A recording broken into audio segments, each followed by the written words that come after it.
નમસ્કાર મિત્રો, દીપેશ્વરી જ્યોતિષ ચેનલમાં આપનું હાર્દિક સ્વાગત।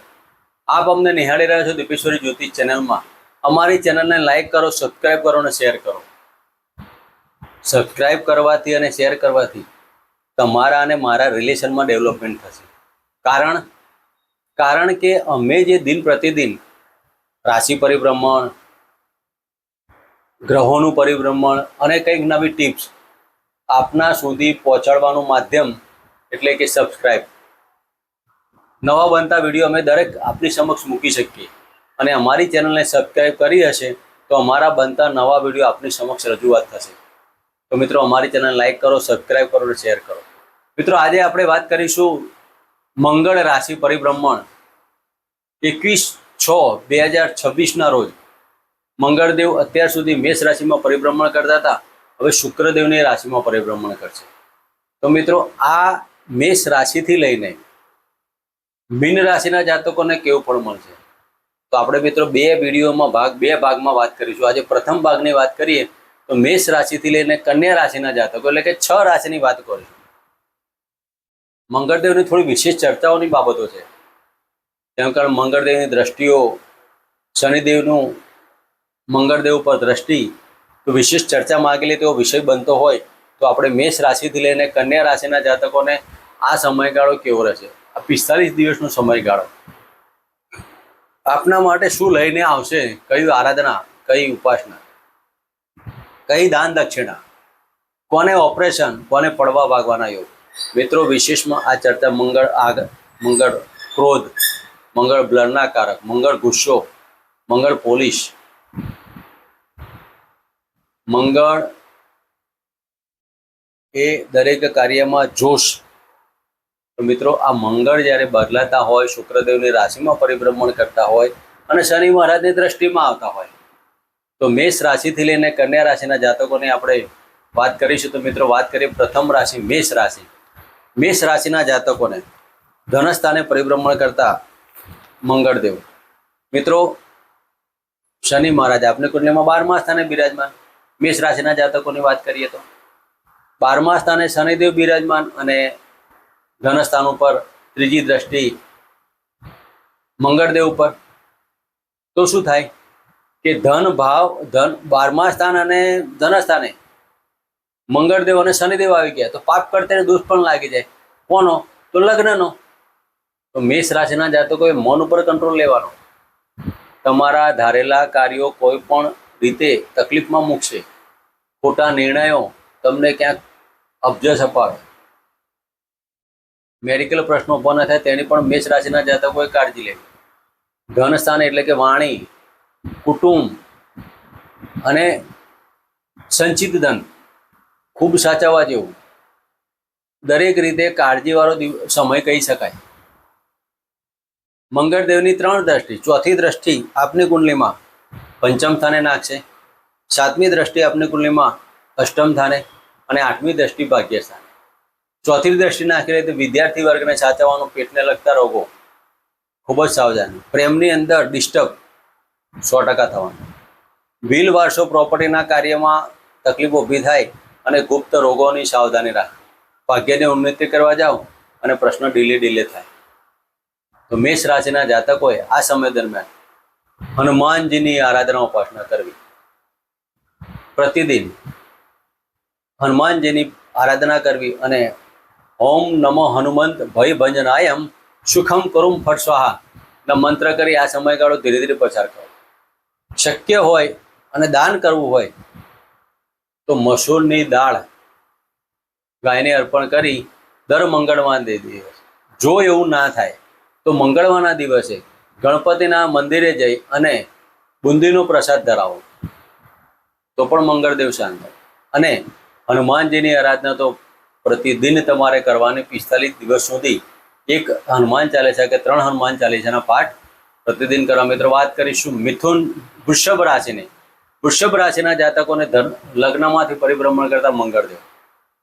મિત્રો, વૃષભ રાશિના જાતકોને લગ્નમાંથી પરિભ્રમણ કરતા મંગળદેવ, શનિ મહારાજની 3જી દ્રષ્ટિ લગ્ન ઉપર, દરેક કાર્ય ડીલે બતાવશે। તમે નોકરી કરવા જાઓ તો નોકરીમાં ડીલે, નાણાકીય બાબતોમાં ડીલે, આવકમાં વૃદ્ધિના જગ્યાએ આવક ઘટવાના યોગ બને। માનસિક ટેન્શનો, ખોટા નિર્ણયોથી દાંપત્ય જીવનમાં પ્રશ્નો ઉપસ્થિત થાય. 12મા ભાવ પાપ કરતું દોષમાં આવશે તો બહાર જવાના યોગમાં, વાહન ચલાવવામાં યોગમાં સાચવવું. પોલીસના કાર્યોથી દૂર રહેજો. વૃષભ રાશિના જાતકોએ આ સમય દરમિયાન મન ઉપર કંટ્રોલ લઈને ચાલવાના યોગ છે. ખોટા વાદ વિવાદો અને ખોટા આક્ષેપોથી સાવધાની રાખવી. આપની કુંડલીમાં 12મા સ્થાનના માલિક અને સપ્તમ સ્થાનના માલિક થઈને જ્યારે લગ્નમાં પરિભ્રમણ કરતા હોય, દાંપત્ય જીવનમાં પ્રશ્નો ઉપસ્થિત તેની કાળજી રાખજો. પાર્ટનરશિપના કોઈ પણ કાર્યો ન કરવા. દરેક કાર્યો કરતા પહેલા હનુમાનજીની આરાધના ઉપાસના કરવી. મંગળદેવની 3 દ્રષ્ટિ લગ્નમાંથી 4થી દ્રષ્ટિ તમારા મકાન સુખ, વાહન સુખ અને માતા સુખ પર પડશે. 7મી દ્રષ્ટિ દાંપત્ય જીવન અને 8મી દ્રષ્ટિ તમારા અષ્ટમ ધામ ઉપર, એટલે વ્હીલ વારસોનો પ્રોપર. આ સમય દરમિયાન સાધન ચલાવો તો જો વિચારને ચલાવો. ઓપરેશનનું સ્ટેજ હોય તો સાવધાનીપૂર્વક રાખવી. હાઈ બીપી, લો બીપી જેવા પ્રશ્નોથી પણ તમારે ખૂબ કાળજી લેવી. સારા ડૉક્ટરની સલાહ પ્રમાણે કાર્યો કરવા.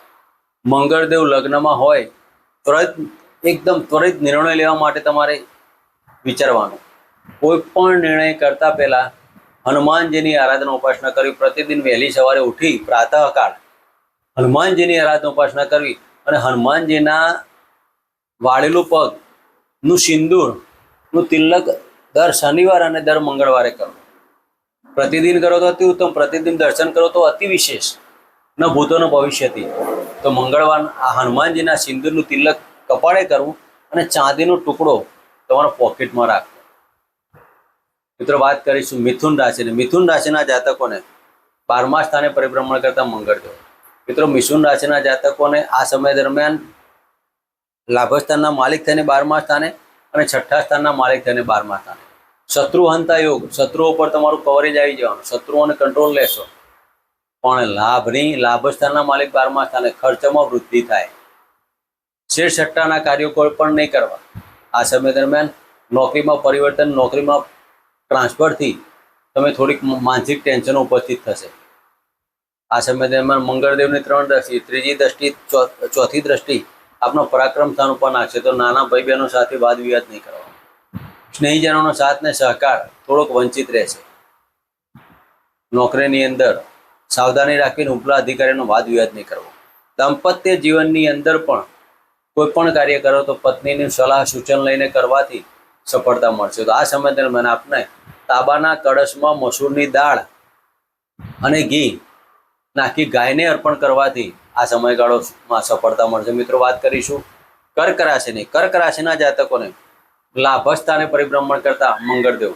મિત્રો, કર્ક રાશિના જાતકોને લાભસ્થાને પરિભ્રમણ કરતા હોય એટલે આપની શનિદેવની 3જી દ્રષ્ટિ લાભમાં ડીલે કરાવશે. છેક સુધી આવેલા કાર્યો વિલંબિત થઈ જાય. ઈચ્છા પૂર્તિ કરવા જાઓ અને ઈચ્છા અધૂરી રહી જાય. આપની કુંડલીમાં 10મ સ્થાનના માલિક અને 5મ સ્થાનના માલિક તેને લાભસ્થાને જતા હોય, સંતાનની ચિંતાથી તમે માનસિક ટેન્શન તમારું ઉપસ્થિત થશે. સંતાન રોગનો ભોગ ન બને તેની કાળજી લેજો. વિદ્યાર્થી વર્ગને માનસિક ટેન્શન ઉપસ્થિત થાય. આ સમય દરમિયાન નાણાકીય બાબતોમાં પણ તમારે કાળજી લેવી. કોઈને નાણાં અપાઈ જાય, પરત લેવા કાઠા પડશે તો આ ઉધાર કે ઉછેરના નાણાં લેવા પણ નહીં ને આપવા પણ નહીં. પેટને લગતા રોગોમાં સાવધાની રાખવી. આ સમય દરમિયાન લાભની બાબતો રહેવાની, આકસ્મિક ધન લાભો થવાના, થોડા મોડા મળવાના શનિદેવની દ્રષ્ટિના કારણે. મંગળદેવ એકાદશ ભાવમાં શુભ ફળ તો આપશે જ, પણ જમીન દલાલીના કાર્યોમાં સફળતા મળશે. આકસ્મિક શેર સટ્ટા લોટરીમાં પણ લાભ મળશે. તો કર્ક રાશિના જાતકોએ આ સમય દરમિયાન ગોળ અને ઘઉં ગાયને અર્પણ કરવા અને દર મંગળવારે મસૂરની દાળ અને ગુલાબનું પુષ્પ હનુમાનજીના મંદિરે અર્પણ કરી આ સમયગાળો પસાર કરો. મિત્રો, વાત કરીશું સિંહ રાશિની. સિંહ રાશિના જાતકોને 10મ સ્થાને પરિભ્રમણ કરતા ચંદ્રમા. મિત્રો, આપની કુંડલીમાં ભાગ્યસ્થાનના માલિક અને ચતુર્થ સ્થાનના માલિક થઈને 10મ સ્થાને પરિભ્રમણ કરતા હોય અને શનિ મહારાજની દ્રષ્ટિમાં હોય. ઉપલા અધિકારીઓ સાથેના વાદ વિવાદો નહીં કરવા. રાજકીય ક્ષેત્ર કે સરકારી ક્ષેત્રે તમારા ઉપર કોઈ એલિગેશન થતી હોય તો સાવધાની રાખવી. 2 નંબરના કાર્યો કરવા નહીં, જેના કારણે તમારા ઉપર કોઈ સરકારી બાબતો ઉપસ્થિત ના થાય. આ સમય દરમિયાન આપની કુંડલીમાં માનસિક ટેન્શનો, તમારા વિવાદો અને ખોટા ગુસ્સાથી દૂર રહેજો. જો વિચારીને કાર્યો કરવા. તમારી માતાના મેડિકલ પ્રશ્નો ઉપસ્થિત થાય, પણ આ સમય દરમિયાન તમારા જે કોઈ કાર્યો કરવા હોય તેમાં સફળતા તો મળવાની. દસમ સ્થાને મંગળદેવ છે, શુક્રદેવના ઘરમાં મકાન સુખ, વાહન સુખમાં સફળતા મળશે. તો સિંહ રાશિના જાતકોએ આ સમય દરમિયાન ગણપતિના મંત્ર કરવા અને હનુમાનજીની પૂજા કરી. મિત્રો, વાત કરીશું આજની છેલ્લી રાશિ કન્યા રાશિ.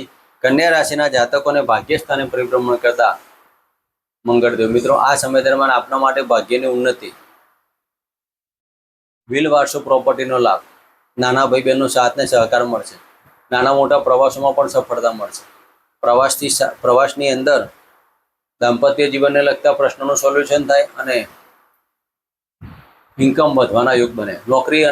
નોકરીમાં પણ પદ ઉન્નતિની, પ્રતિષ્ઠાની બાબતો થાય.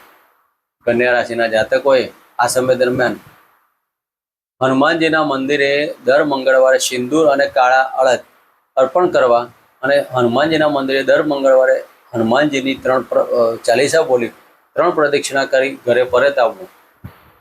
અને ઘરે પરે આવ્યા પછી આપના ઘરે હનુમાનજીના શુદ્ધ ઘીનો દીપક પ્રજ્વલિત કરી અને ઓમ નમો હનુમંત ભય ભંજનાય શુકમ કરુમ ફટ સ્વાહાના મંત્ર કરી આ સમયગાળો પસાર કરો. મિત્રો, આ હતું મંગળ રાશિ પરિભ્રમણ 21-6 થી 45 દિવસનો ગાળો. મેષ રાશિથી કન્યા રાશિની વાત કરીએ. તુલાથી લઈને મીન રાશિના જાતકોને આવતીકાલે વાત કરીશું. ત્યાં સુધી આપણે રજા આપજો. જય માતાજી, જય શ્રી કૃષ્ણ.